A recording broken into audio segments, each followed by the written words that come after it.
మాజీ మంత్రి పేర్ని నాని బస్సు డ్రైవర్గా మారారు.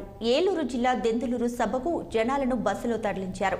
ఆయనే స్వయంగా బస్సు నడుపుకుంటూ వైసీపీ సీఎం సిద్ధం సభకు ప్రజలను తీసుకొచ్చారు. సిద్ధం సభ టీస్టర్ వైసీపీ క్యాబ్ ధరించిన ఆయన డ్రైవింగ్ చేస్తూ రహదారి పొడవున వాహనదారులకు అభివాదం చేశారు. అలాగే ఆయన అభిమానులు జై పేర్ని నాని అంటూ నినాదాలు చేశారు. ప్రస్తుతం ఈ వీడియో నెట్టింట్లో వైరల్ అవుతుంది.